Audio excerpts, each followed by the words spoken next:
আসসালামু আলাইকুম ভাই, যে গাড়িটা মেহেরপুরির এক ভাই গাড়ি কিনেছে। এখন তার গাড়ি কেনার পরে ডিমান্ড আছে গাড়িটার পানি লাগাতে দেবে না।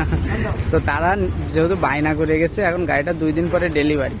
গাড়িতে যাতে আমরা হাত না দিই বা কেউ উঠতেই না পারি, সেই জন্য ভাইরা পলিথিন নিজ টাকায় কিনে গাড়িটা নিজ দায়িত্ব ঢেকে থেকে যাচ্ছে।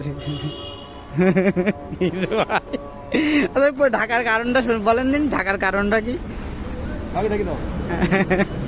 পানি লাগাতে দেবেন না? না পানি লাগবে না, আর ভেজাবে না, কিনা জিনিস আর ভেজাতে যাবে না, আর ভেজাতে যাবে না। ঠিক আছে, ও পিছন বন্ধু টান দেন যতদূর যায়।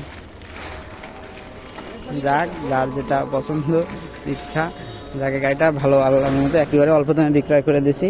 তো এই গাড়িটার জন্য দয়া করে আর ফোন টোন দেওয়ার দরকার নেই। হ্যাঁ, এই যে সাইডের যে নবটা, এটা যদি কারোর দরকার হয় এই গাড়িটা কিন্তু নিতে পারেন। অল্প বাজেটের গাড়ি, 18 সালের নেম প্লেট আছে। এখনও ফুয়েল পাম্পও খোলা পড়েনি এই গাড়িটা, এখনও ফুয়েল পাম্পও খোলা পড়েনি। খুব ফ্রেশ একটি গাড়ি, যাদের দরকার এই গাড়িটা কিন্তু নিতে পারেন। এই গাড়িটাও বিক্রি করা হবে, বাজেটও কম আছে। তো ভিউয়ার্স, ভিডিওটা দীর্ঘ করছি না, শুধু এইটুকুনি জানানোর জন্য আপনাদের মাঝে আসছিলাম।